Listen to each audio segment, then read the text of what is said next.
Here's a prime example, once again, of carbon tracking. See that? The circuit board has just become conductive.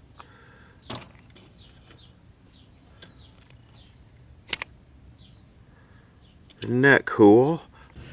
RCA CTC16 Part 3. In Part 1 we did the cataract, worked on getting the thing together. In Part 2 we got the CTC15 flyback working in the set. We got the sweep working, horizontal output, vertical output. We got high voltage, we got a raster.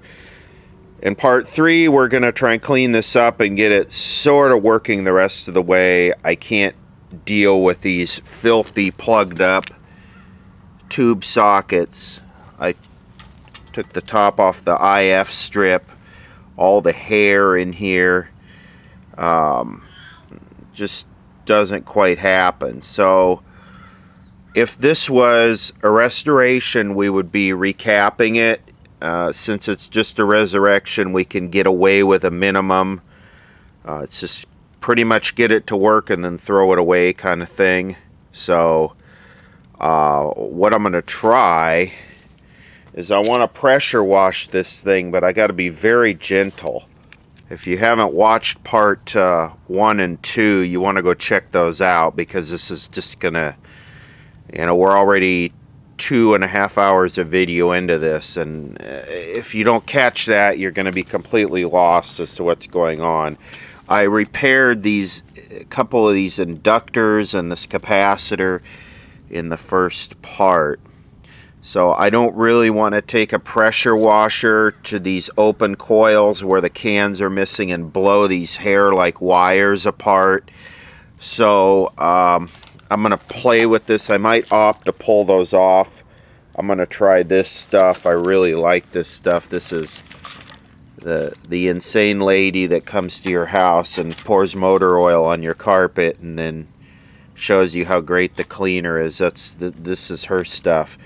And it's actually some of the best cleaner I've ever used. So what I'm going to do before I pressure wash, I want to see if this stuff that's on here, is it water soluble, just urine and in that, or is it like a grease type thing? Was this thing in a kitchen? So I'm going to let that sit for a while. Okay, it does actually look like it's water soluble, which is good. Problem is it's taking the writing the print off the circuit boards, and this stuff will take the color right off the resistors, so I got to be very careful with this. I might only want to use the spray magic just specifically on the tube sockets. Okay, let's have a good look at the sweep board. Now the thing is I know I can make this look beautiful. I'm not worried about that. I'm worried about damaging something.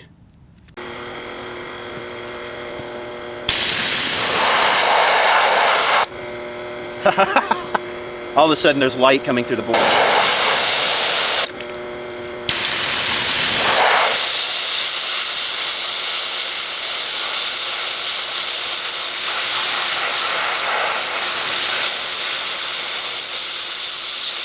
I'm really trying to focus on I got the camera weight yet? I'm really trying to focus on just cleaning the tube socket.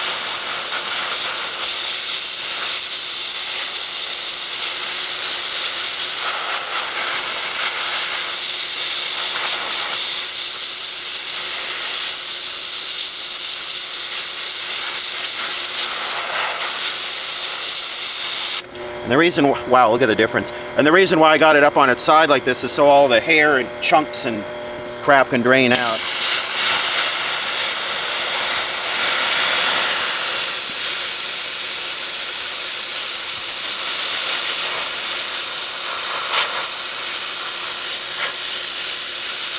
Yeah, I'm trying to clean under the tube sockets and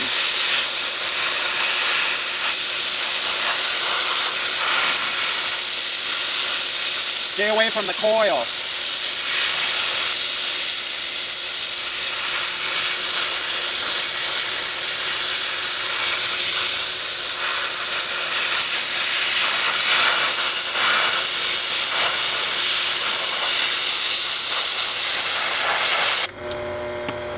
Wow, what a difference. Camera's all wet. I actually think this is an okay situation if I control it real well, so I'm going to go ahead and finish it. Then I'll blow it off with a little air. Okay, it is super clean now, and I just hope I didn't damage it. I did hit that coil right there, so I'm going to have to go through and test every single coil, and I noticed that now some of the stuff is, the solders feel like they failed on the bottom, so I'm going to have to go through this and double check. I did blow it off with air, so I'm going to let it dry for probably several days. I'm really not in any hurry at this point, but yeah, I spent what, 40 minutes pressure washing it.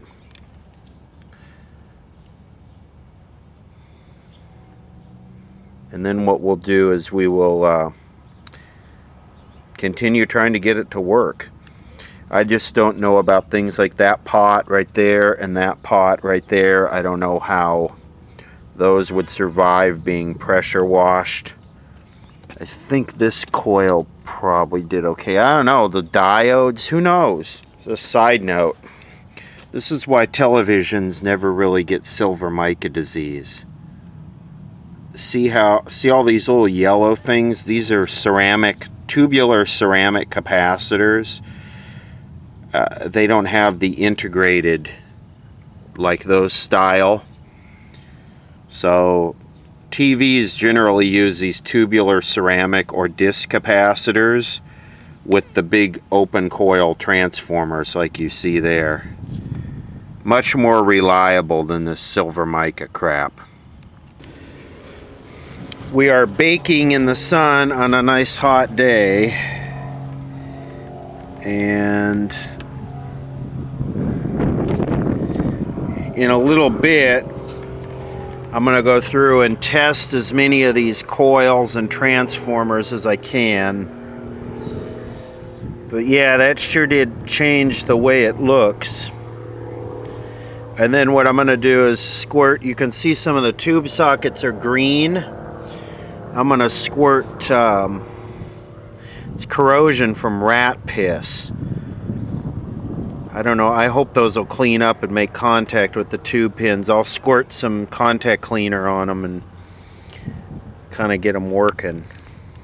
I photocopied off some of the factory service manuals for the CTC17. This is a CTC16.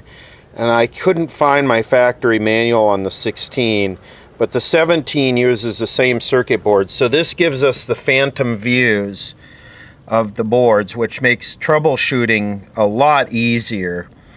So we're going to look at this and we're going to measure all the inductors to make sure none of them are open and try and fix the ones that are. Let's see, also here's the 17 factory schematic, which this is pretty much all the same as the 16, just the only difference is the pin cushion stuff.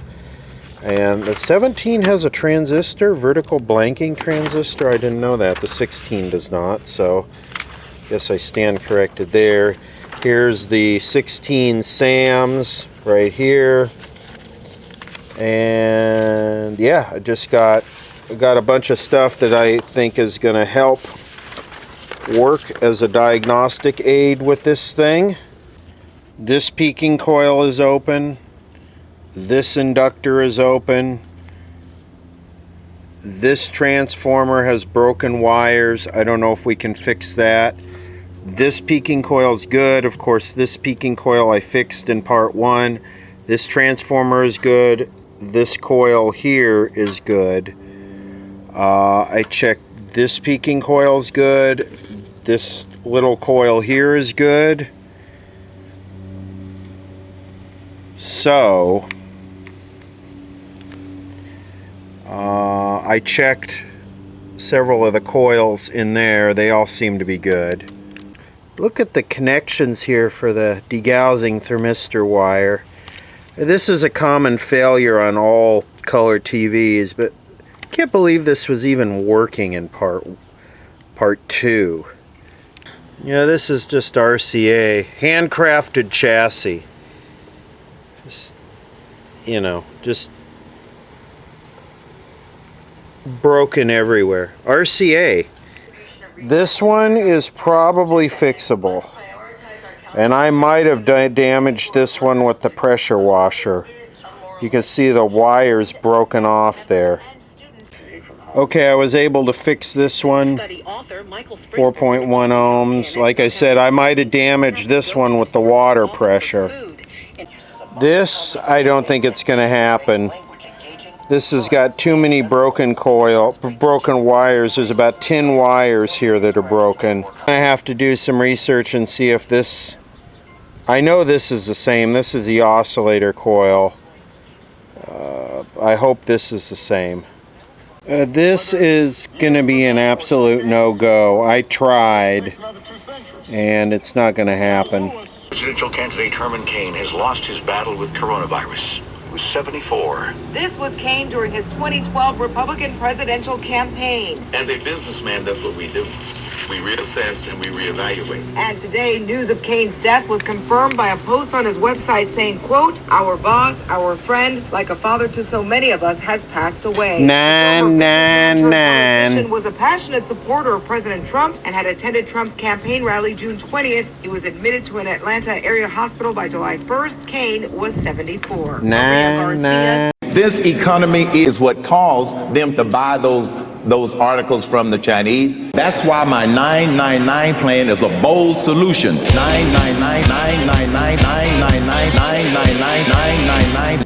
This is part of a Packard Bell 98C32 chassis, and they used a lot of RCA cloney kind of dealy thingy. So these little red dot and black dot are 620 microhenry peaking coils. Kind of like that is a peaking coil, but these are the more modern peaking coils. So I'm going to borrow one of these for our RCA resurrection. If we could get a good black and white picture on this, I will borrow the appropriate burst and oscillator coil. And I'm identifying these parts with the SAM's parts list. And SAM's clearly defines peaking coil from choke. They're two different things. And you know, like, really? That's way off. Should be 0.62. Here's another one. It's the same thing. Well, I'm just going to go ahead and use it because the color codes are right. That should win me some awards. Interesting thing is the DC resistance. That one is about 8 ohms.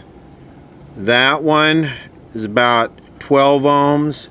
And that one is about 22 ohms, and they're all 620s. So I don't know, maybe that one is a higher current one than this one. I don't know. But this one is out of the same place in the circuit in the Packard Bell. Thought it might be fun to bore everybody with some tube testing prior to populating enough tubes to try and get a black and white image on this TV. This is the good 12BY7 video output.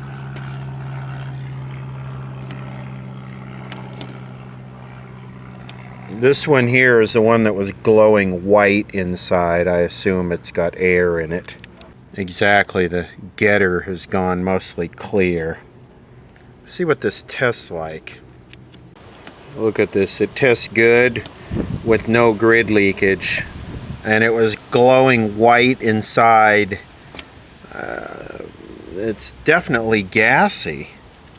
This 6AQ5, which is the audio output, is testing dead. But if I turn the load, way up, I get something. So I'm setting it up right. I'm going to find another one and compare it. That's the audio output. I've tested these. These are the drive the color into the CRT, BY, RY. This is a different 6AQ5. That one's totally dead. We better, this one's weak, but that's okay. We better check our coupling capacitor, make sure it's not shorted or leaky, assuming this tube came out of that set. We don't need any kind of wild sound. But yeah, I'll mark that one as weak. We'll actually test it in the set when we get the set working, just for experiment. This is a 6EW6, and it is the sound IF. And the shorts light was flashing, and it measures, that is the quality, that is the leakage. Let me take this thing and see, sometimes you can do that. I mean, we're going to change it, but you know, it's always fun to just bang glass things. And we'll see. Yeah, that didn't seem to. And now the shorts light is just on. So that 6EW6 sound IF is bad. Well, I'm finding some bad tubes in this. Usually the top line are all good. As far as the 6GH8s go, there's there they are. Two of them are okay and one of them's weak. I have 6GY6X6, and this is calling for 6HZ6 right here in the demodulators. I have to see if that's a legit substitute. I need two 6JC6s. I need one for the burst amp, and I need one for the third video IF. I'm not going to populate several of these tubes. I'm not going to populate the color killer, the chroma sync, the oscillator, or the burst amp to try and get this going. These are a good thing to have. Let's do some research here. 6HZ6, a good replacement is GX, GY, which is what those are, so those are good. We just need to come up with something for this JC. 6JC6, 6HM6 or HT6. 6JC6. I found a bunch of these in my stash, so I'm just going through trying to pick out decent ones. Okay, here's a complete complement of, well, most of the tubes.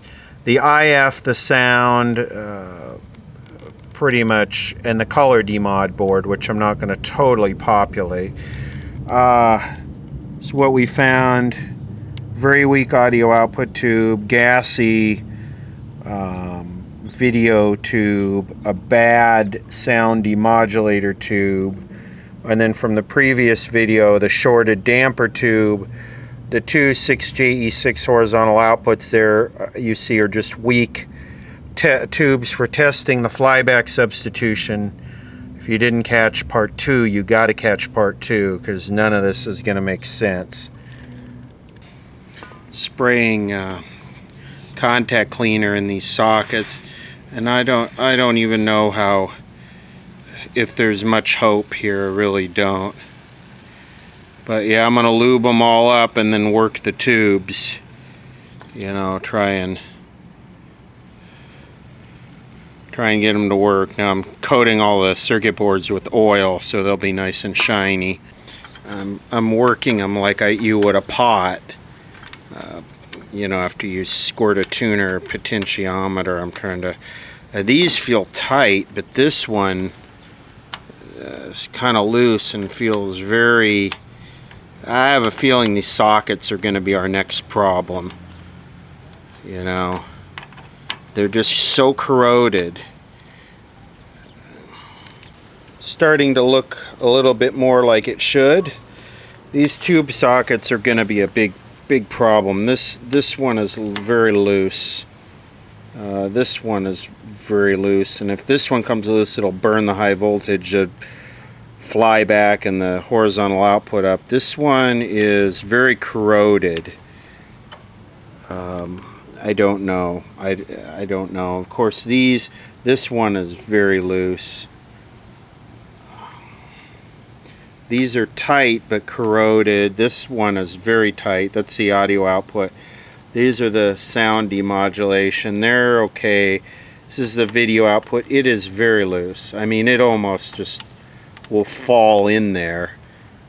These are the BY, GY, and RY drivers. They're loose. These are the demodulators. They're okay. And like I say, I've sprayed the contact cleaner in all these sockets, but I don't have high hopes for this.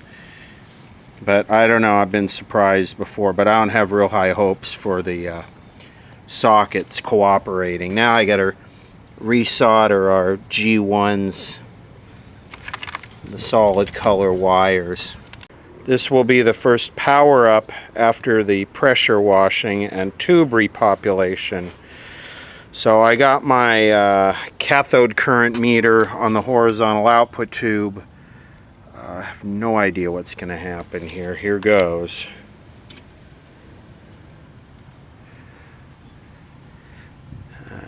Tubes are lighting up. I'm real cautious about these tube sockets, but yeah, I want to watch my cathode current here.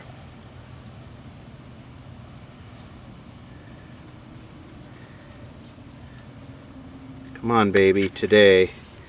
Okay, what's wrong? Is the circuit breaker a problem?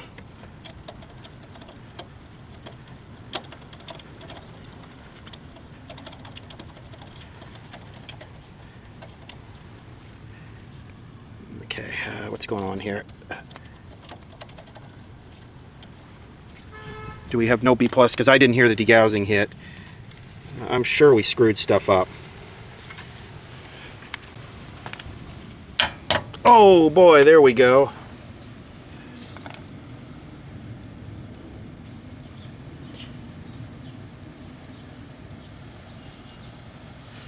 Let me see if my horizontal oscillator's running. I'm going to pull the tube out.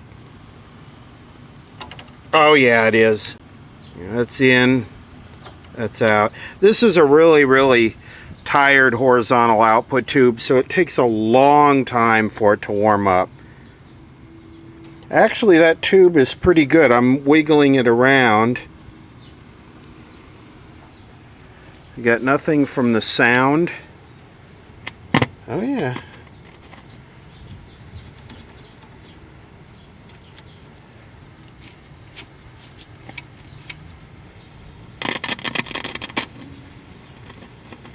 That's a good sign.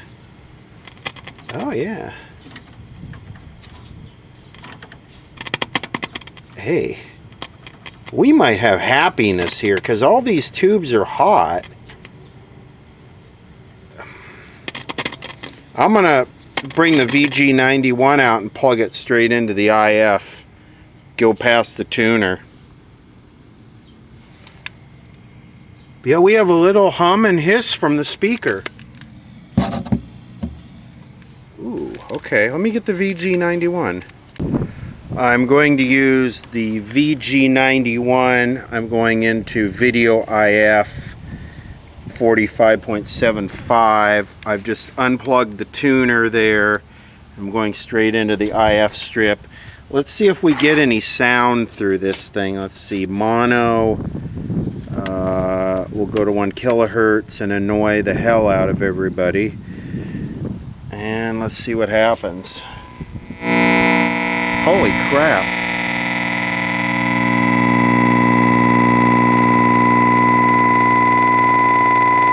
I bet this would have a picture on it right now.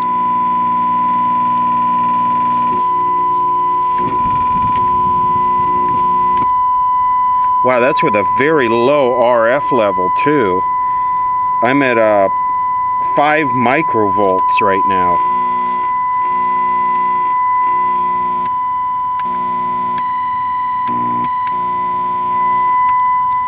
Wow, I'm surprised.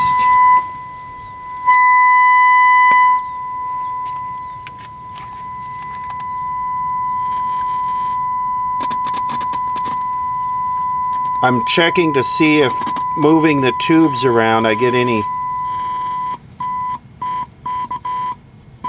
No wonder why that one has a shield around it. Wow. These sockets are better than I thought.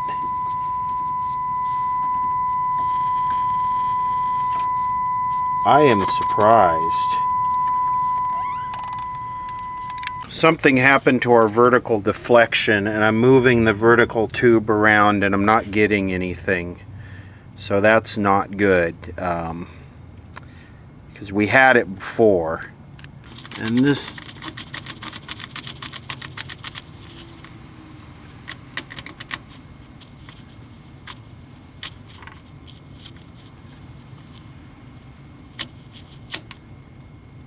is working before.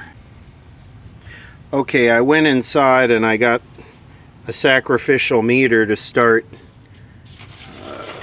measuring some voltages on the vertical output tube. I came back out here, turned it on. I instantly smelled a resistor or something smoking. So here we go again. I just powered it up.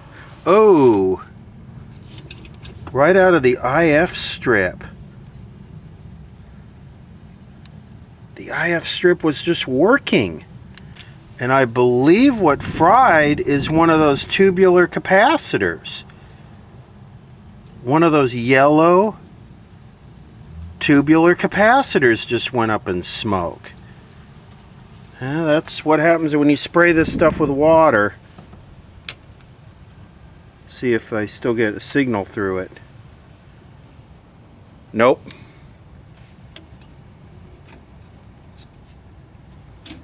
Well, let me turn it on.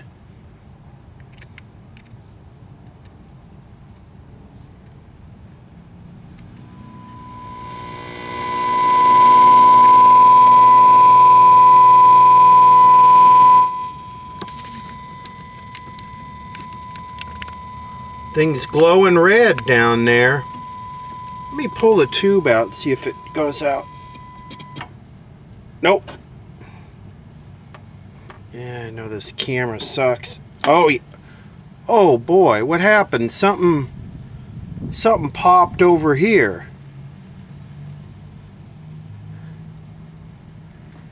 Oh boy, crap. Well, let's see if it still works.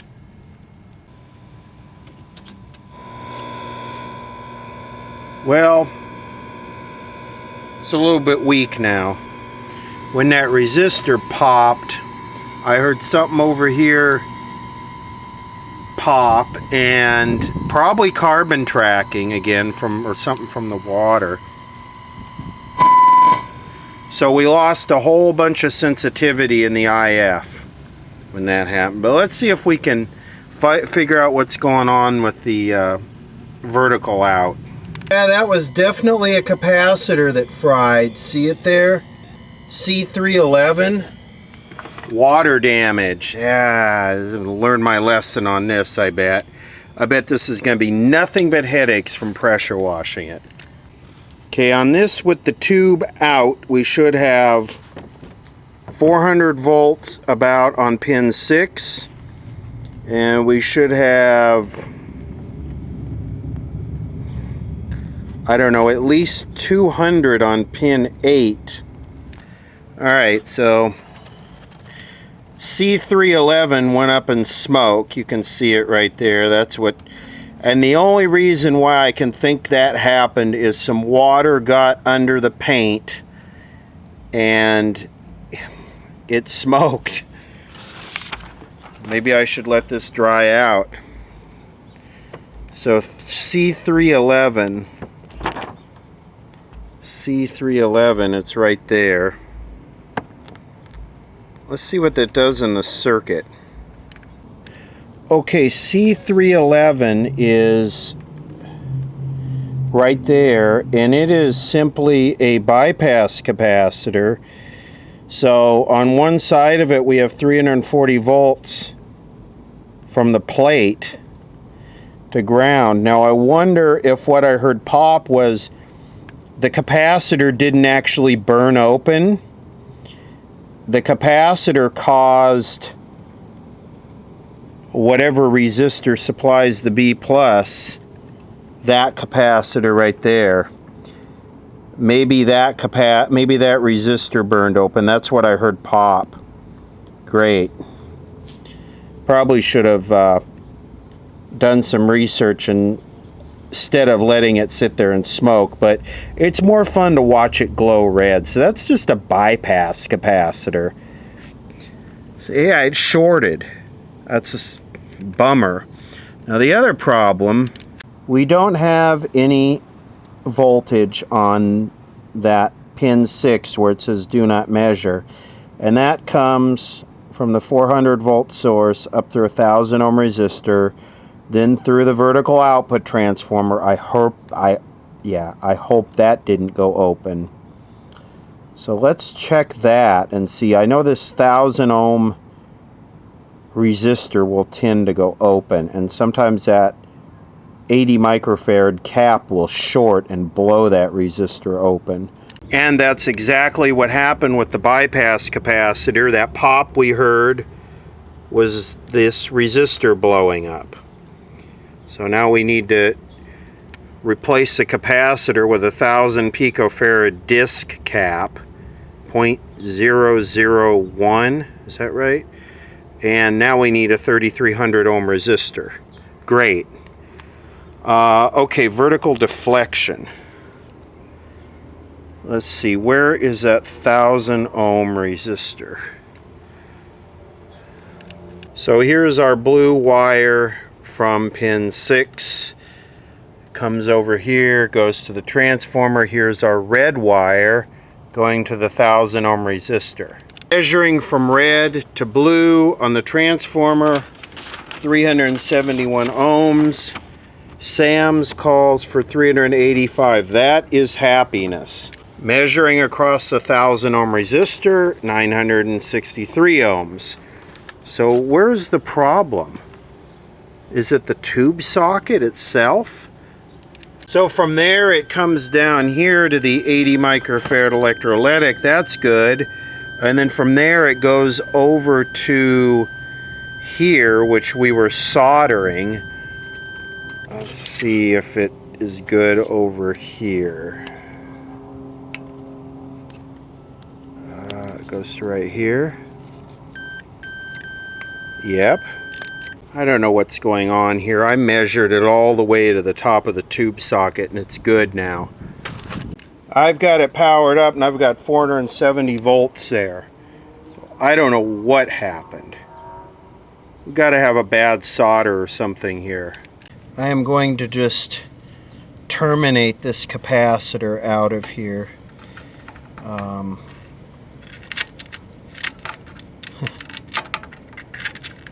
Talk about carbon. And hopefully we can just solder a new one on the top.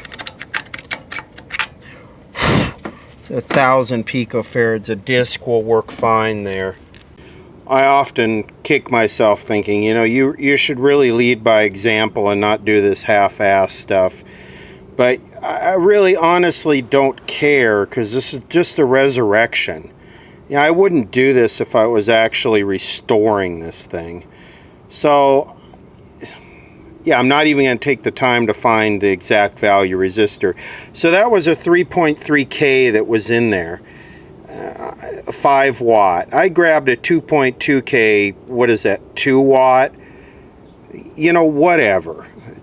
It's tube equipment. It's not the right way to do it, but it's the way I'm going to do it because I really want to see a picture on this damn thing, even if it's just a rolling window circle. Okay. Now we have voltage on pin 6, and the IF is alive. You can hear it there. Same thing, I got great IF sensitivity, but no vertical deflection. Man, if I could just get the vertical to run, we could actually probably see a picture on this. Alright, let's try the test adapter socket. See if this gets us any closer. I'd really like the vertical to work. I don't know what I did to it. The water must have done something to it. The hell, this must be for Loctile tubes. Alright, well, all we got is a line on the screen. I'm not getting the vertical to work. I've got all my voltages, so I don't know what's going on here. This tube is just drawing a hell of a lot of current because it's not oscillating, so it would destroy it. So I don't know, maybe the service switch shorted out, maybe one of the components on the board got damaged. I'm getting kind of tired of pulling this chassis in and out. This is aggravating, but I knew stuff like this was going to happen when you start pressure washing. It's not made for that, and it never was. And yeah, it's just, what are you going to do though? I spent some time last night looking through this just as kind of a refresher. And if you're into 60s RCA color, this is really the ultimate book. And I was reading the vertical sweep section, which is kind of focuses on the CTC16, which is what this chassis is. And you would think, oh, you know, just one tube, how complex could it be? Well, there's, let's see, 1, 2, 3, 4, 5 pages on it. And then also, if we go back here to just some general troubleshooting tips. These are all the schematics. Let's see, alignment.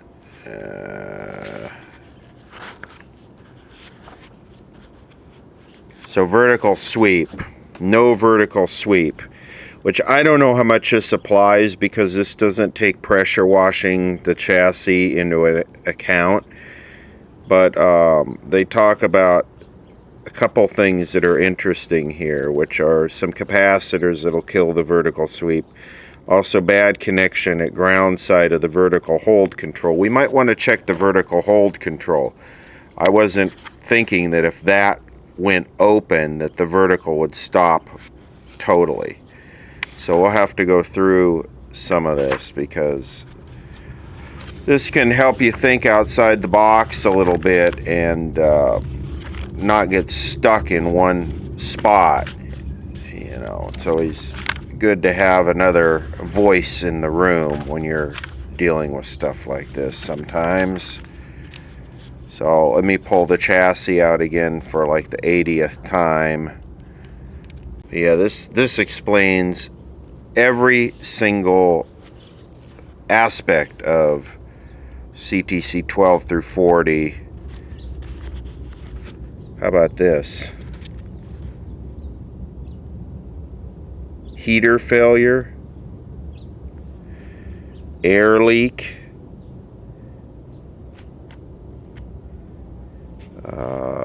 weak emission,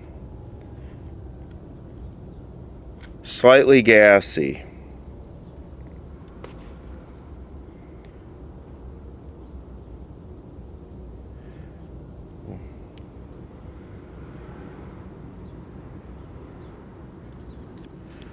Leakage. Yeah, there's so much information in this book about these, and a lot of the pattern problems too. I mean, you would be surprised if you just sit down and read this, which I don't have the patience to do right at the moment. This tells you everything about these sets, RCA. This is the vertical output to the yoke. I think if we just hook a speaker to this, a regular audio speaker, we should be able to hear when the oscillator's running. We'll hear that 30 hertz or whatever pulse on here. I don't know how many watts it is, probably a couple. I don't know how long a speaker would live, but we could try it. So yeah, we'll start by checking the vertical hold, and then, you know, the book doesn't take into account this bad tube socket or the fact that something could be broken or damaged here. Maybe the VDR did get wet and short. It will run without that VDR right there. I got a speaker hooked up here. I got the horizontal output cathode lifted for now. This electrolytic drives the convergence assembly. So without the convergence assembly, we really don't have much of a coupling from the cathode to ground, so we really won't get full power out of this. That's why in the set, if you unplug the convergence, you lose vertical deflection at the bottom, not totally. Okay, let's see what goes up in smoke today.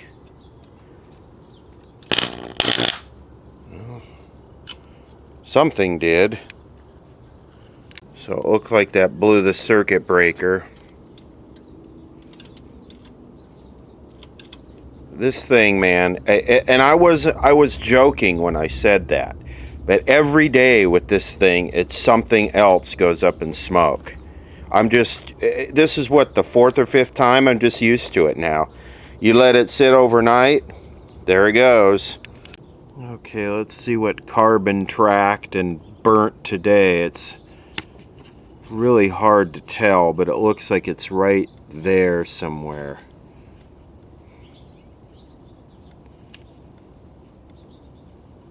Do I dare reset the breaker and let it rip? Well, this is interesting. Yesterday I was looking at this because I didn't have any voltage on the plate of the vertical output tube, and then we kind of screwed with it, and we did. That's this wire right here. And you can see if you follow that trace, it looks like it's gone today. So I don't know, that maybe this was already eaten up. That's part of our vertical problem. Okay, well, this is interesting. This is one of the rectifiers. Totally corroded away. I'm going to just use a 1N4007 1 amp 1000 volt diode here. Resurrection, I would probably use a 4 amp diode if I was restoring this. Probably replace all 4 of them too, because with these, if you get a bad diode, you might not notice it so much as the transformer will not be happy at the uneven load. Okay, that looks a little bit better, doesn't it? Carbon tracking matters. So I think we've carbon tracked right there and cleaned that all up. It's pretty humid out here today, so I wouldn't be surprised if we get more of this. Speaking of that, this circuit breaker is getting really towards its end of life, big time. Okay, let's see what happens this time. I'm gonna see if our B+ comes up or what. Oh yeah.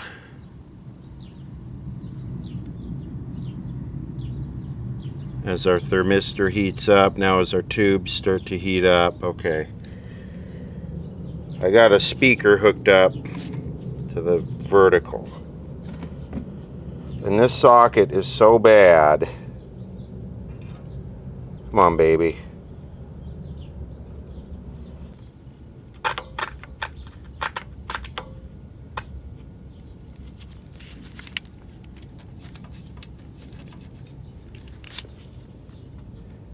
Why won't you oscillate? What damage did the water do to where you won't oscillate?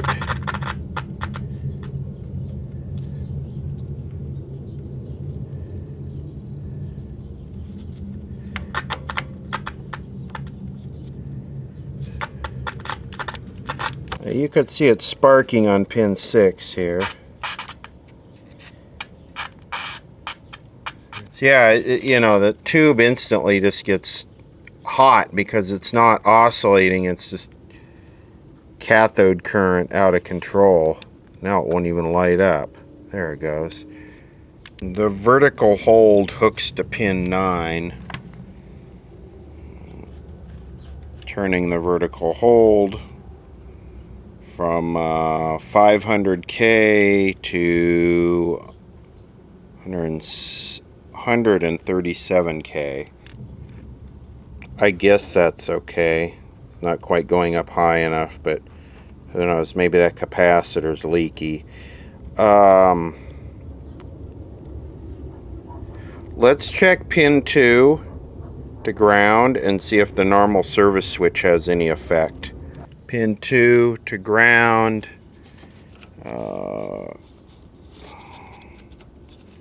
That should be normal. That should be service. So it's not the normal service switch killing it. I highly doubt it, but because it was working before pressure washing, but let's try changing the tube. Try a different 6GF7 and see if we get different results. It's when the pins are all bent. Boy, that one fits tight. But it doesn't glow. This tube socket is so bad.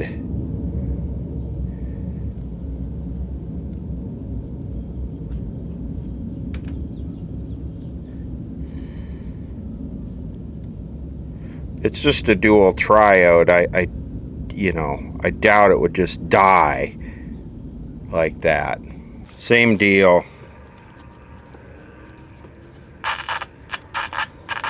Drawing a hell of a lot of current through the plate because it won't oscillate. Ooh, hip hop. I think I found a problem here. So this 2.2 meg resistor, first of all, I went through and I checked all the connections as best I could to make sure nothing on the bottom of the board was broken, and they're all there. And then I started checking this 2.2 meg resistor. I did check all the other resistors. They're all pretty much within spec. So on this side of the 2.2 meg resistor, we have 391 volts. On this side of the resistor, now this is with the tube out,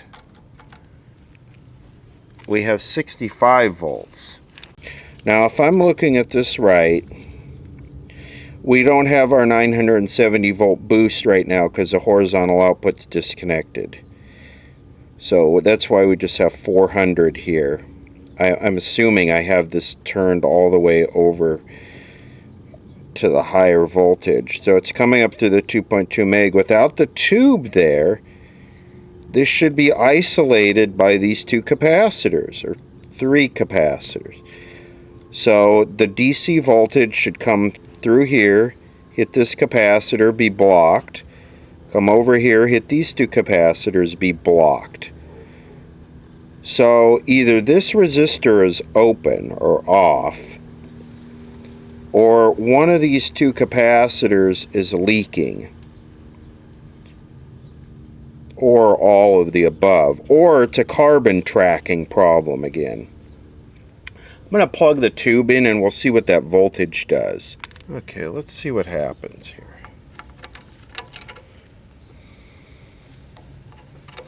Maybe I just got water somewhere that hasn't dried out yet. And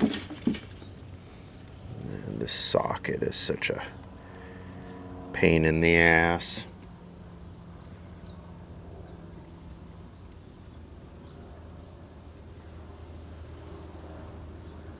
Two volts. So this goes to 2 volts once the tube is warmed up. Oh, 0.8 volts. That's almost more like the resistor went open than the let's see what we got on the other side of the resistor still.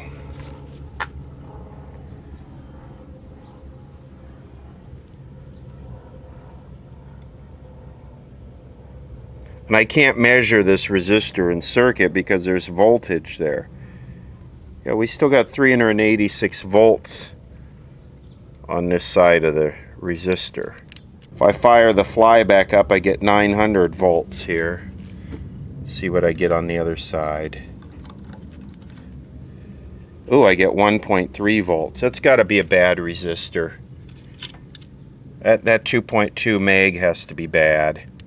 Well, I take the resistor out of there and it checks okay. So I put a 1.5 meg in because I got a billion of these and it's a resurrection and I don't really care. Let's see what happens. Okay, we got 332 volts on one side. We got 4 volts on the other side. What the hell is... Oh, we got 84 volts. What the hell? Leaky capacitors.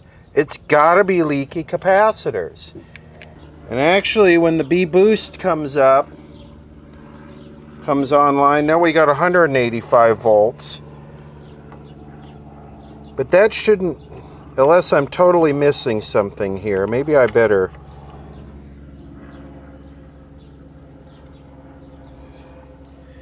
I better do some...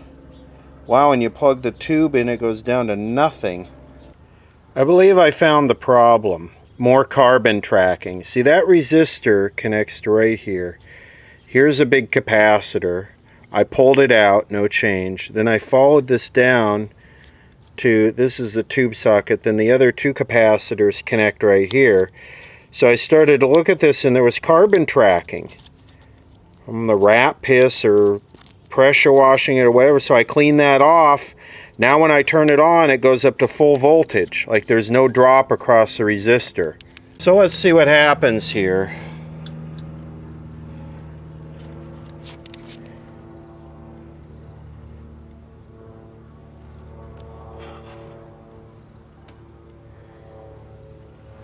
Ooh.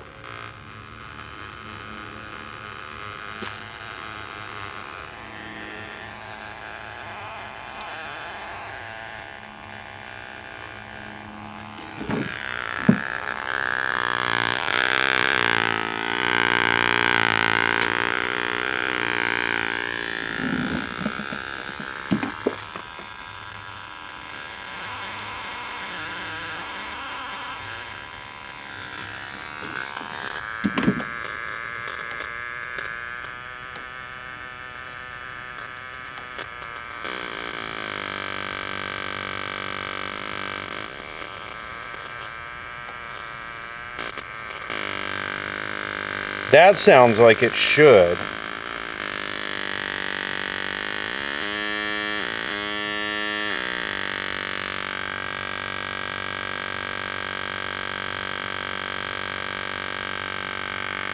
And then these should adjust basically the amplitude.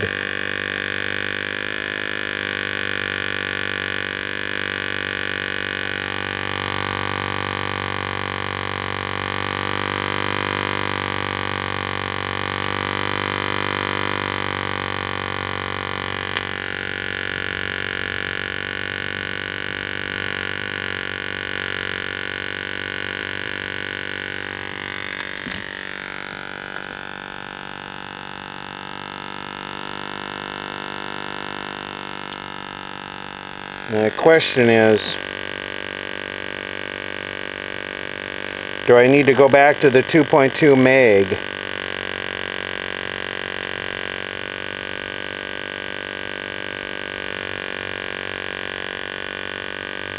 Yeah, this pot's no good right here. So yeah, this would be the frequency.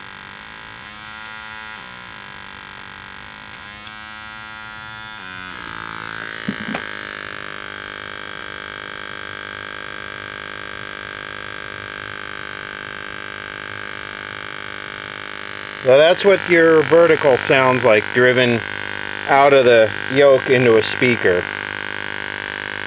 All more carbon tracking. This thing is just carbon tracking.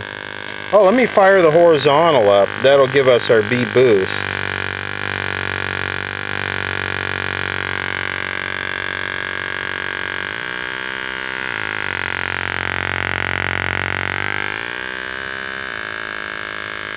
So do I put the 2.2 meg back in or leave it?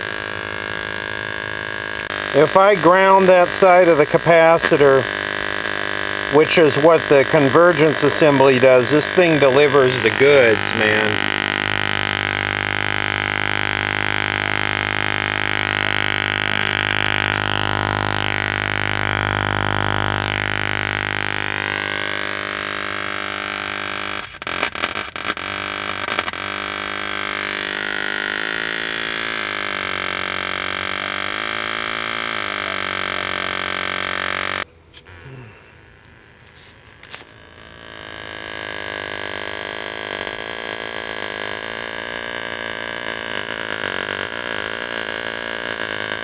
It should not sound like that. It should sound clear and stable.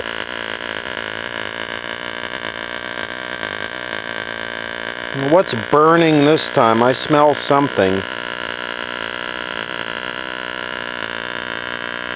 I smell something burning.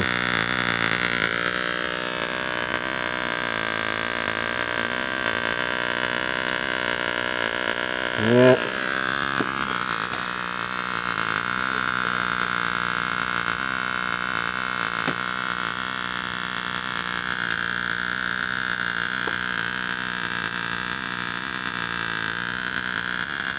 Definitely smell it. It's something here. It's got to be carbon tracking. Hear that? It should not be doing that.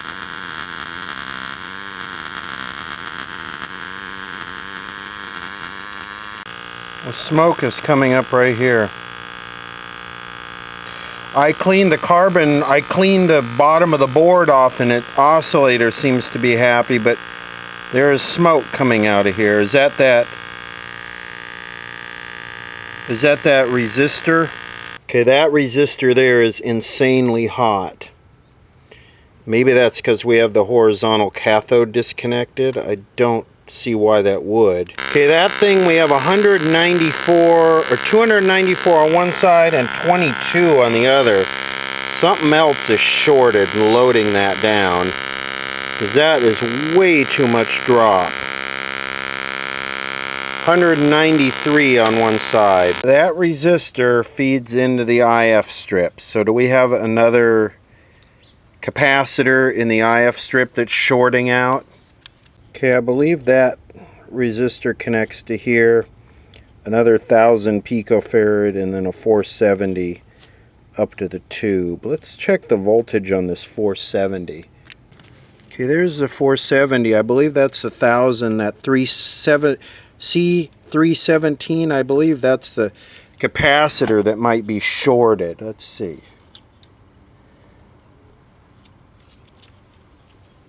Yeah, 26 volts. So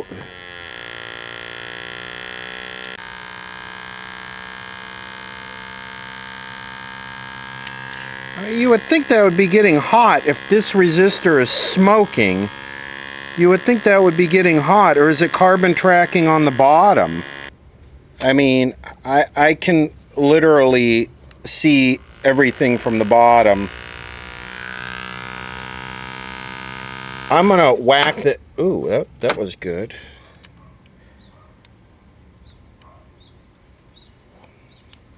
I'm gonna whack that capacitor and see what happens.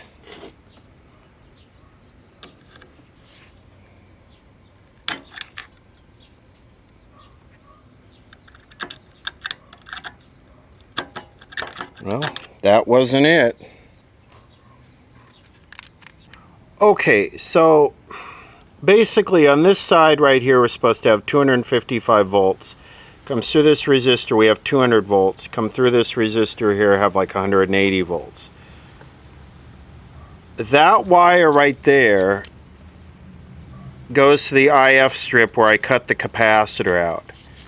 I disconnected the wire, we still got low voltage. I'm looking at it, there's carbon tracking on the terminal strip. See that right there? Let's see if I can...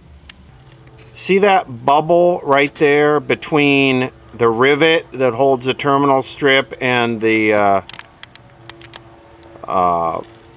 pin? I believe that the terminal strip has become conductive, and that's carbon tracking right there in the terminal strip itself.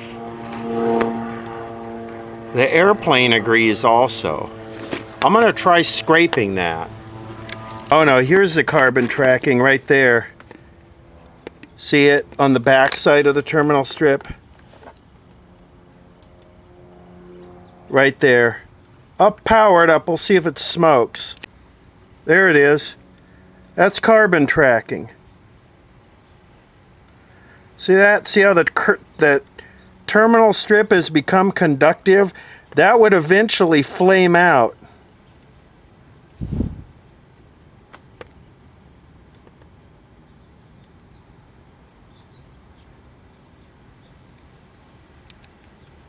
Huh, that's a good one. So I killed a capacitor for nothing. Never seen a conductive terminal strip. There you go, there's how we're going to fix it. We're just going to cut it. Okay, I wonder what's going to blow up next. It's one thing after another. Here we go.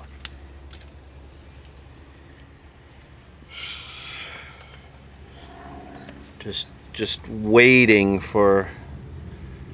See what our voltage is here now. 200 and something and dropping. Well, I got a new one. Screw changing the capacitors.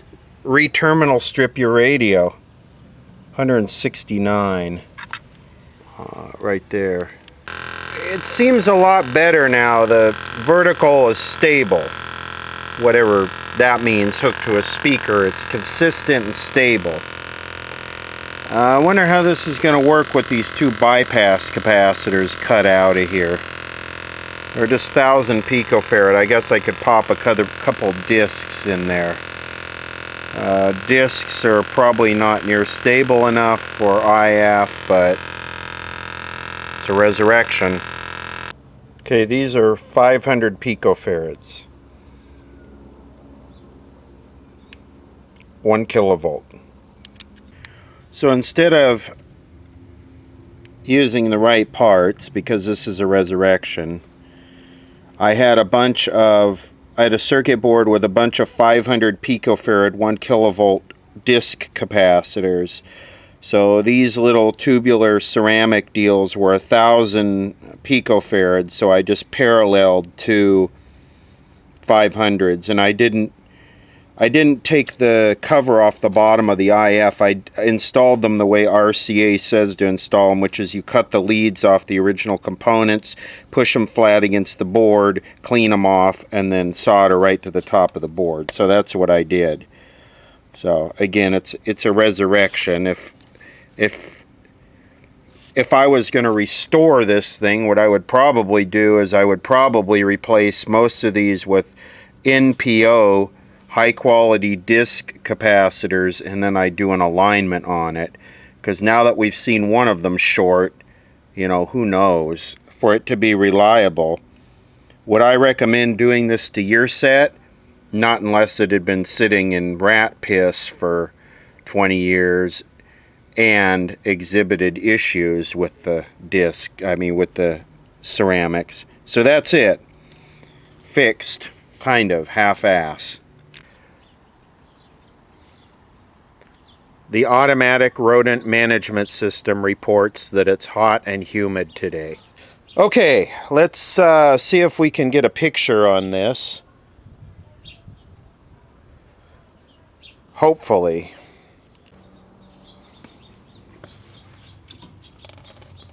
You know what, I should get the the power meter, so we can look at the power factor.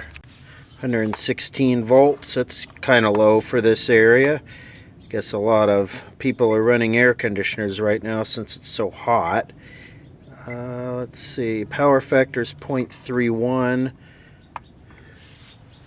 Why would there be any power factor right now when the switch is turned off? Unless we have a leaky across the line capacitor. That's what that has to be. Oh, no, never mind. We got the remote chassis hot. Well, that's a good power factor. 2.3 watts. Okay.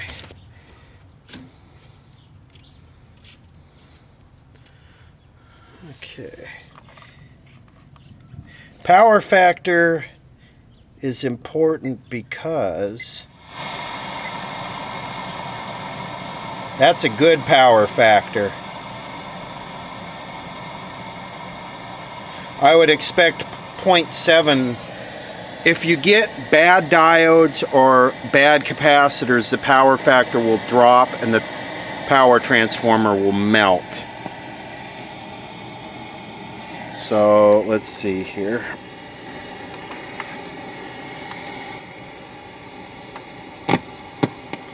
We're back into our IF.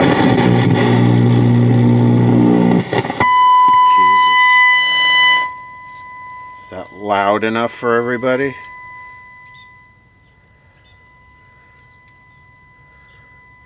Sounds like we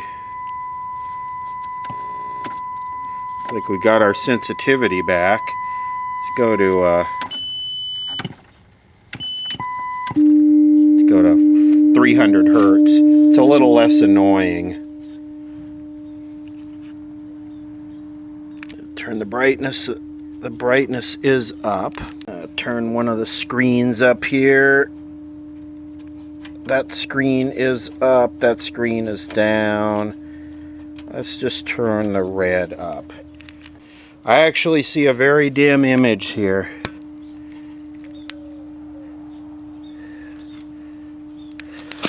See, I can see it better in the camera. Let me try adjusting the horizontal hold.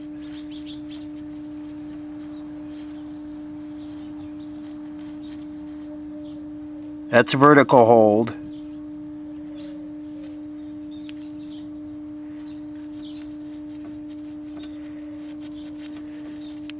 Okay, I need to wait until it gets dark. Wow, the line voltage has dropped down even lower. You know what's happening is everybody's buying those little portable air conditioners with the hose that goes out the window, and they're just loading the living hell out of the system. Each one of those uses like close to a kilowatt, and damn, the line voltage is getting so low right now that the performance of the TV is going to suffer. Now let me let it warm up. Yeah, I know that's not really worthy of looking at, but that's what we got right now. Blue is...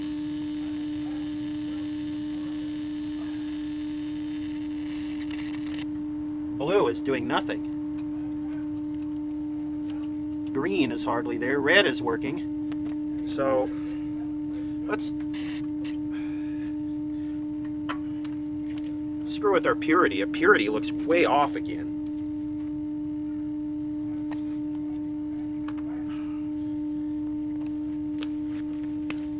Just get the degaussing coil.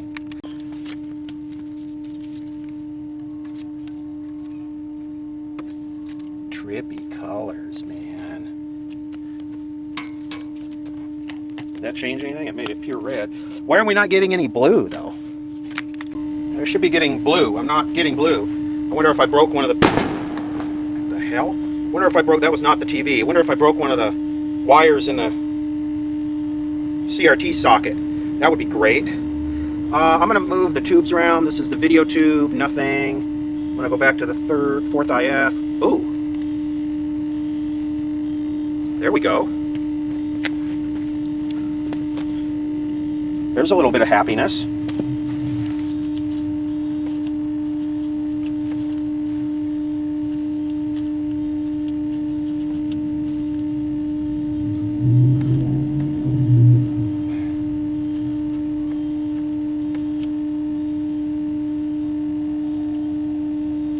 No sync.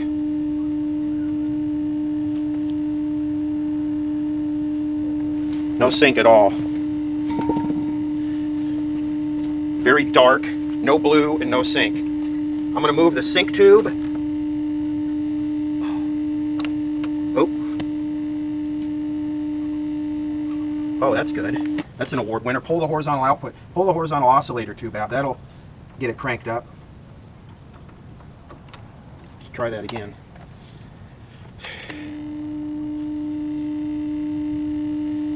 The blue bothers me because I checked the voltages on the pins of the CRT and it was all there. I'm gonna try and move the sync tube this time. Oh.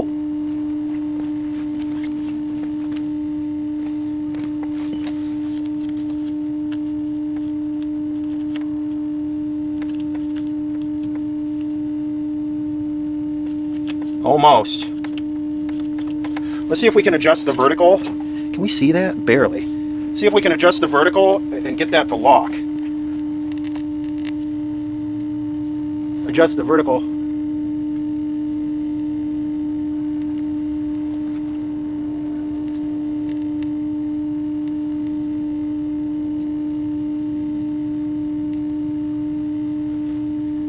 Way, way, way overextending it.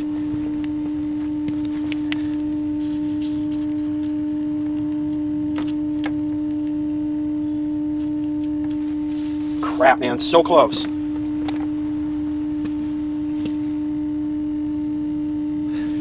Well, there's its first image, sort of. Why no blue, though? That really bugs me. Do I see blue there?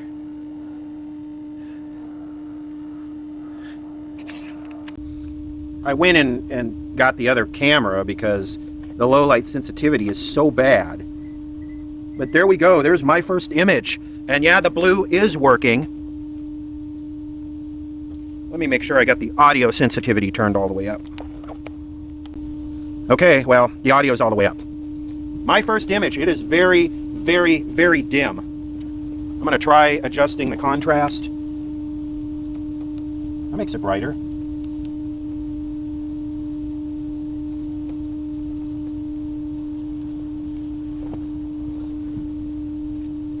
Look at that convergence. Isn't that awesome? Our high voltage is right at 20 kilovolts.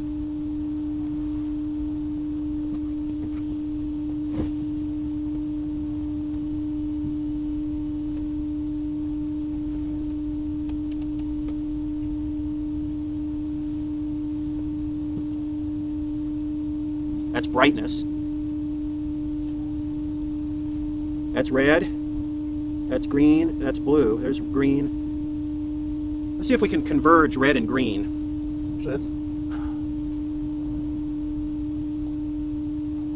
see if we can clean this up a little bit.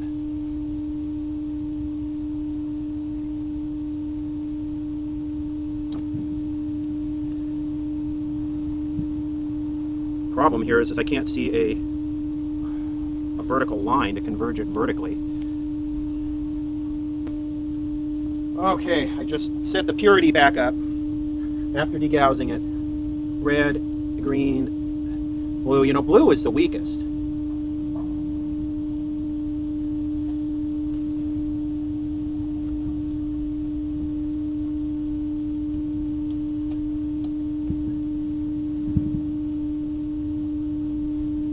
This has got blanking problems. And besides blanking problems, I believe that's what's going on. I can't. Oh, I changed the vertical output tube. That's a contrast all the way down.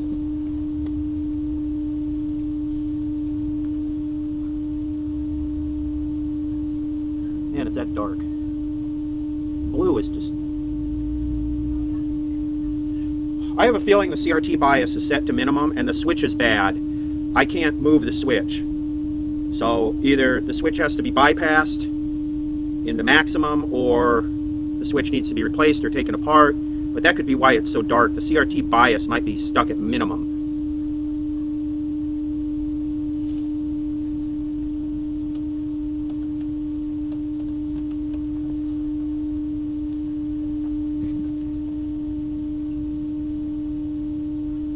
Yeah. So, God, that's dark.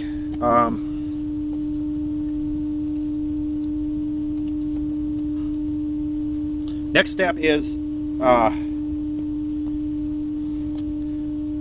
figure out what's going on with the CRT bias control, bias switch.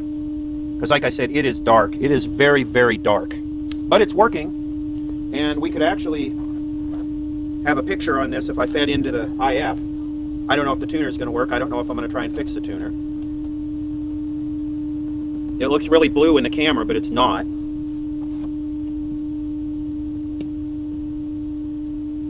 Guess I could try turning the high voltage up a tad. That's in service mode. I can't even get a line on the screen. That's what makes me think the CRT bias switch is jacked up. Let me try and force that. Let me turn it off and try and force that switch. Well, I'm getting there slowly. I changed one of the 6 GU7s, which is the BYRY demod, because I had low voltage on the green G1. Now I've kind of got this color shading from left to right thing going on, and I don't quite know what that's about. I could swear I didn't have that a little bit ago. Oh, what the hell? That's if I move the... This thing is a trip.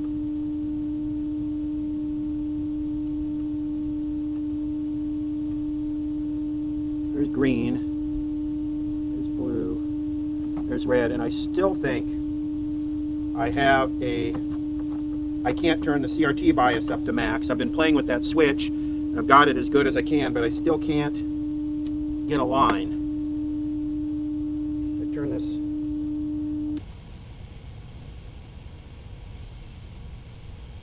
Cannot get a line on the screen. So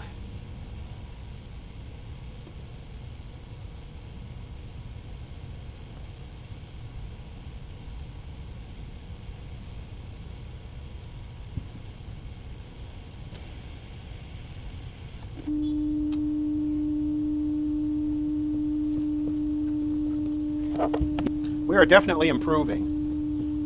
And I know watching this is sort of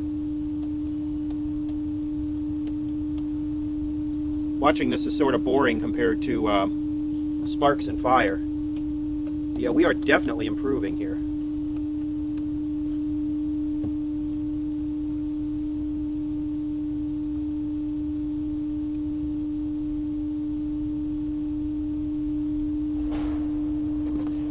I really think that switch is a big culprit.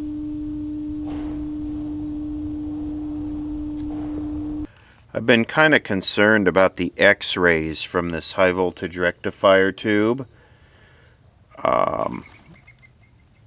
because it's supposed to be shielded. It's supposed to be inside this all-metal can, but since I've adapted this flyback from the CTC16, which is the previous RCA color chassis, to this as an experiment, the can really doesn't fit because it's a different style socket.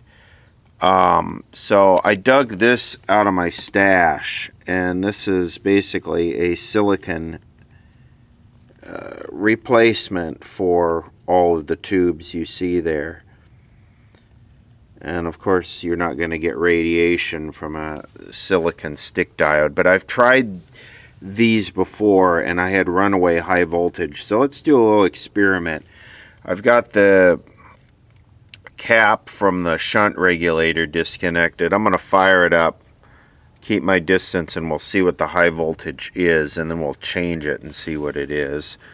The solid state diode is much more efficient So of course it's very humid out here again this morning, and I turned it on and I heard another flare out.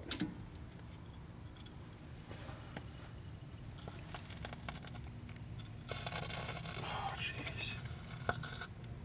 Ooh, that was inside.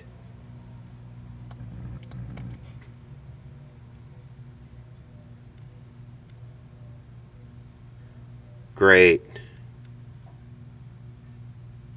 Just freaking awesome. Ooh, it's a short. I kind of like the gentle smoke just kind of just wafting up out of that. It's very elegant and calming. So here it is, and here's a prime example once again of carbon tracking. See that? The circuit board has just become conductive.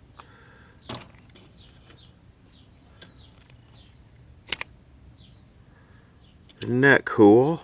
I hope it didn't damage that coil. I don't think it did. While we're in here, we might as well check the Crt bias switch. This is what I was fighting with last night.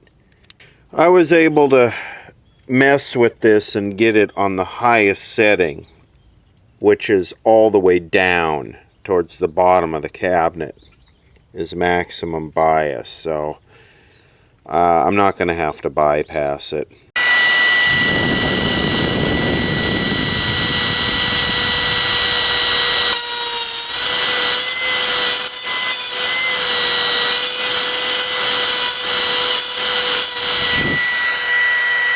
It looks like this transformer did get fried, but I don't even understand why that had any voltage on it. It's got 383 volts on it, and it shouldn't. I don't know where that's coming from.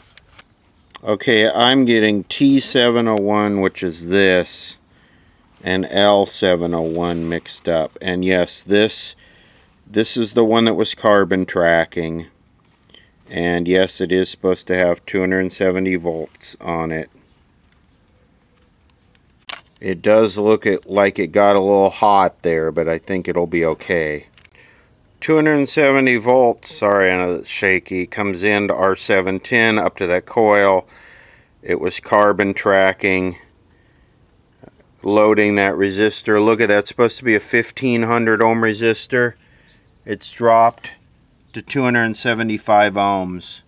And I got that transformer out now, and it's okay because I'm not using the color demod, and this is all color demod, so we might as well let all the carbon tracking take place and get all these issues out of the system before we populate the transformers. Let's try this again.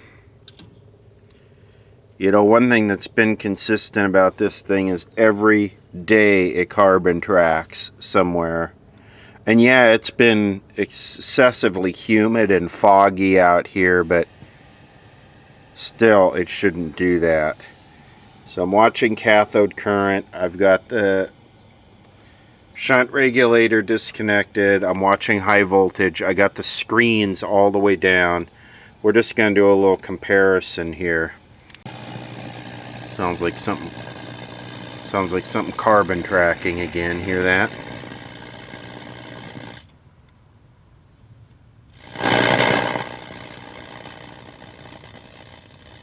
Okay, where is it arcing now?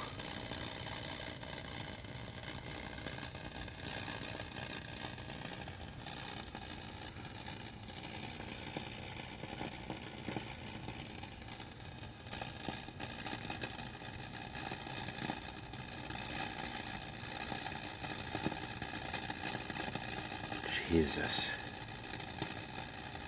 Thing is once it starts carbon tracking, it's not gonna stop until it burns. Well, whatever it was, it just stopped. Okay, here comes our high voltage. I'm gonna back away from this. I think I've had enough radiation. We'll let it stabilize.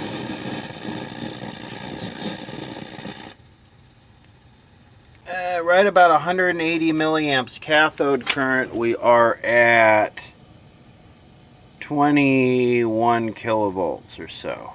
Okay, I installed the NTE 508.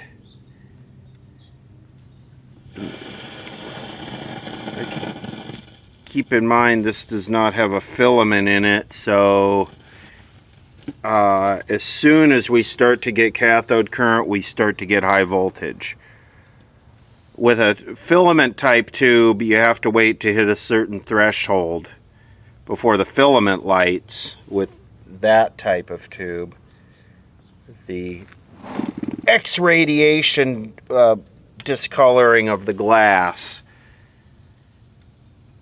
So at 120 milliamps, we are at 12 kilovolts. But a solid state diode should not emit radiation, which this is an idea that you could possibly go with this and leave your high voltage cage open and save your flyback. But like I said, I've used these before and the high voltage was just out of control high. Which may not be the case here. Let's see, it's 180 milliamps. I'm at, what, about 2 kilovolts higher than the tube? That's acceptable. Now our shunt tube is hooked back up and it should be able to manage this real well, I would think. You don't want the high voltage too high. Okay, I'm adjusting it up. I'm adjusting it down. You don't want the high voltage like run away too high, because that'll stresses the insulation and the flyback. So more is not better. Let the shunt tube do its work and clamp that down. I can put it in service mode and get a line now, so I guess the bias is set right.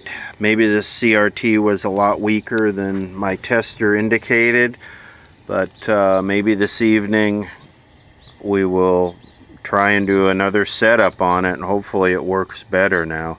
Solid state rectifier seems to be doing a lot better. I don't feel like I'm going to get cancer soon.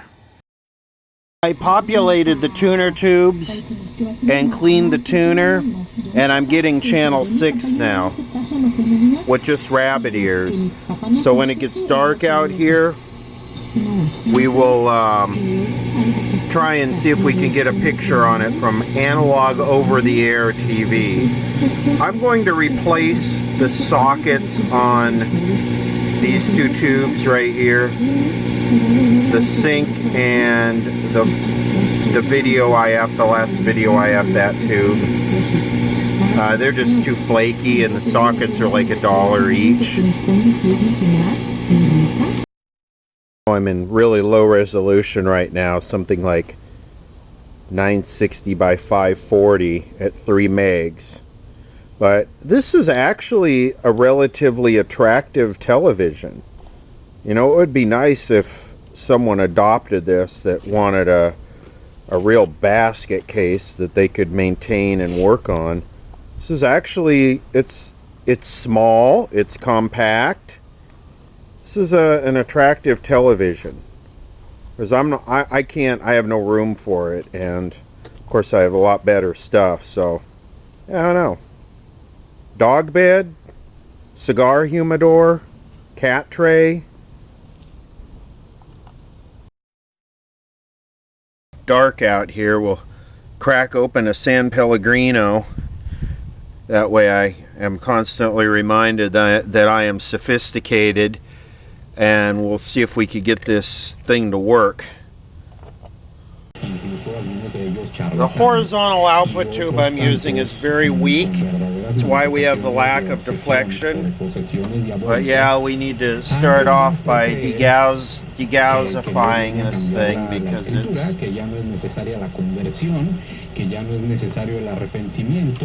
que todo mundo se va a ir al cielo aunque no deje de pecar, etcétera.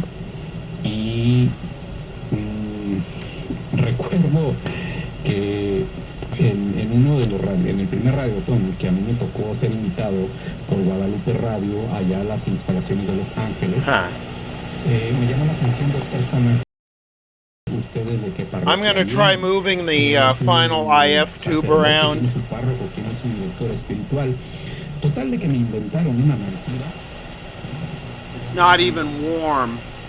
Pues, ya les pedí que por favor se retiraran del lugar y que no estuvieran perturbando a la gente.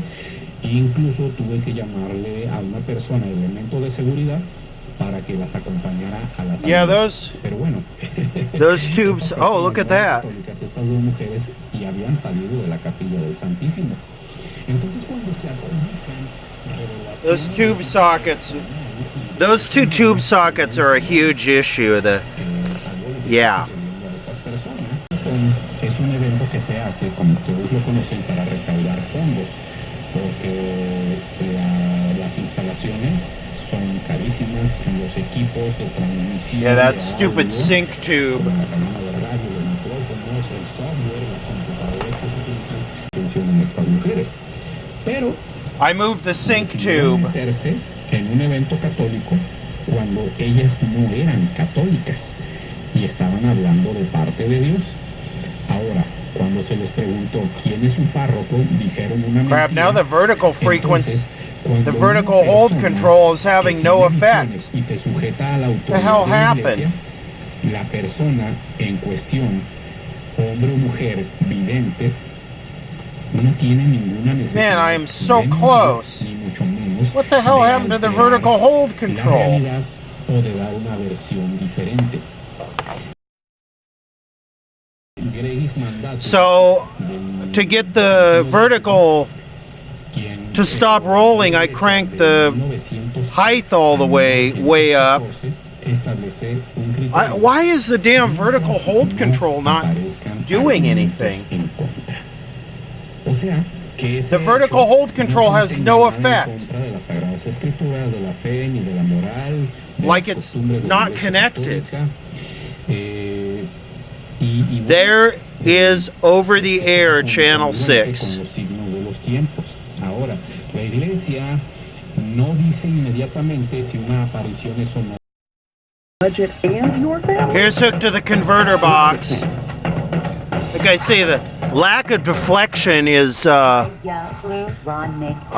There's a reason one serum. bad horizontal output tube. Vitalift hyaluronic acid serum with our highest concentration of hyaluronic acid visibly reduces wrinkles. Revitalift hyaluronic acid serum from L'Oreal. Constant hand washing causes hands to dry and crack. Try O'Keefe's Working Hands, America's #1 hand cream for guaranteed relief of dry, cracked hands. Also available in O'Keefe for healthy feet. Fine-tuning Guaranteed relief works. for extremely dry, cracked feet. Experience the adventure of a bigger in a highly capable Lexus SUV. An opportunity event. Should have a better picture than that. Experience amazing at your Lexus dealer.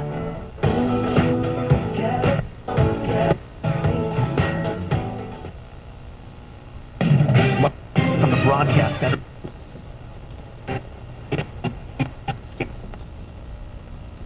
Those are truth! A father rushes to help his kids when he realizes a police officer fired at the car they were in. Plus, we go along as the enforcement team in Hermosa Beach starts handing out fines for people who aren't wearing masks. And President Trump signs an executive order he says will help those who've been Free hit hard country. financially by the pandemic. But will they really get the benefits he says they will? And good evening, everyone. I'm Chris Holmstrom. Hello, I'm Sarah I'm Donchie. moving all the Negotiations tubes over around. A new relief bill collapsed in Congress, so President Trump bypassed Democratic leaders by signing today's order. And KCO 9's Michael George tells us what his actions cover.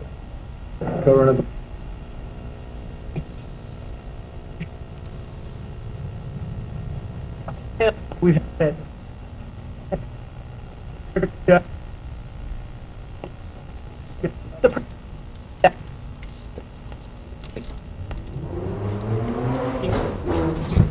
Oh. Someone's not well endowed.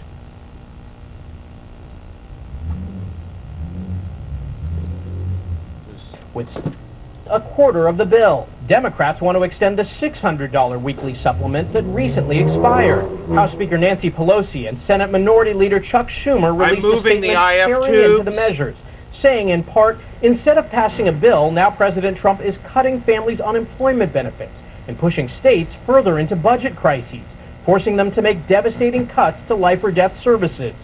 President Trump has the legal standing to act on his own remains unclear. If we get sued, it's somebody that doesn't want people to get money, okay? And it's not going to be a very popular thing. On Friday, the government... They will now pay the price. CBS 2's Greg Mills. Freedom, freedom, plus reaction from freedom. The mayor and residents. Yeah, Hermosa Beach, the latest to impose fines for not wearing a mask, and it won't necessarily be police who are policing it. Me. These masked and brightly vested enforcers are on the lookout for the unmasked.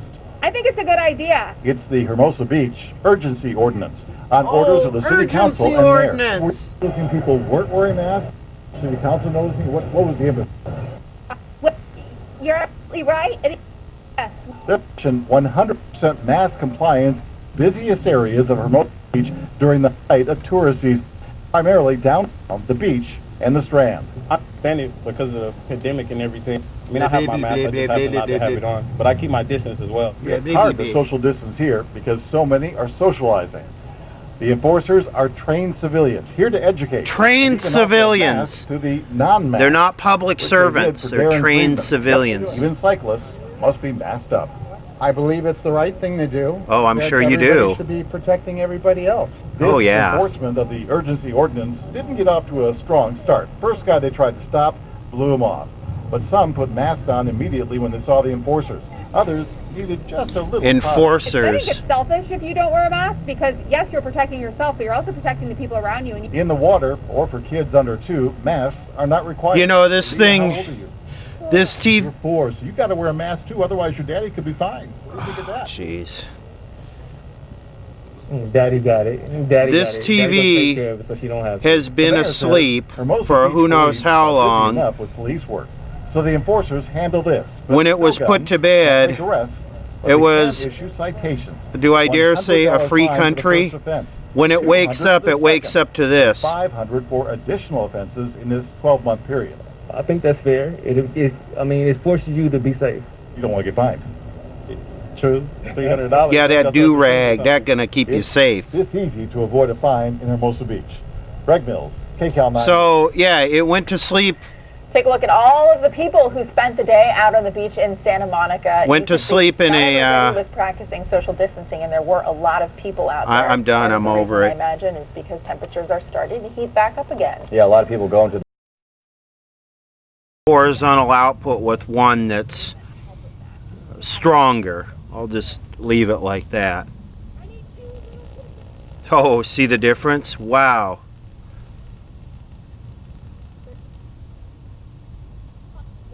Okay, what tube do I have to move around now to get it to work? There we go. Because all those schools are giving out electronic devices to help students stay connected. Parents know. The picture is noisy, which is probably the tuner. Councilman West says this lesson won't be the only giveaway. Parents are going to need more support before making sure their children get the support and they need. I wonder why the vertical output stopped working. Policies of the left. We can't go to church, but we can go protest against the police whose very lives are on the line protecting us. I want to save it because I love that we're a God-fearing nation. I love that we're a law-abiding nation. I love our tradition and our values. And this is the third nationwide kickoff of rallies planned throughout this year. Well, later in this newscast, the Lakers and Clippers in action in the bubble.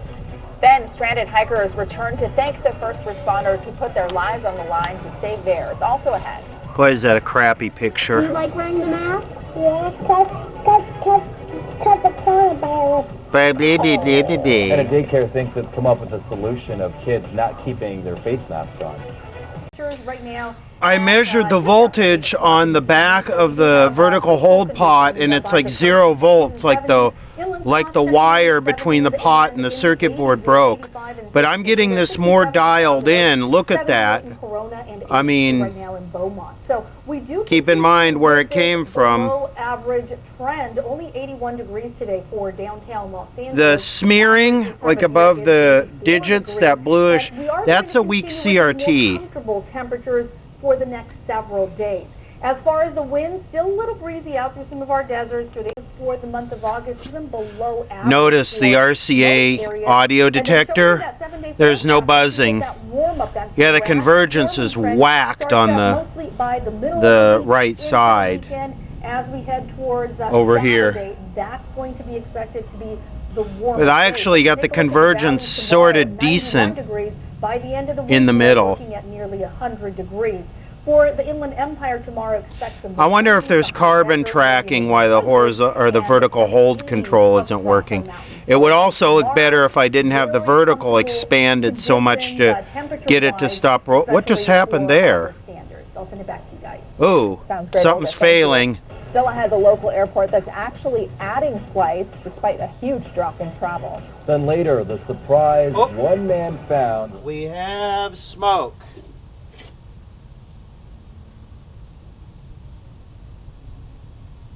It smells like a flyback.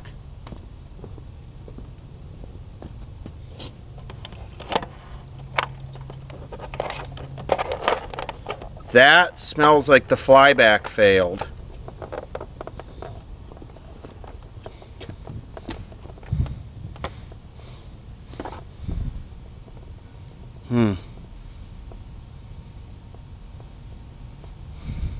I smell something burning. I don't see it though. Believe what I smell is the silicon stick high voltage rectifier. It's burning hot. I can't touch it. Let me put the tube back in. Okay, I put the radiation generating tube back in. Guess that silicon rectifier overheated and failed. Crap.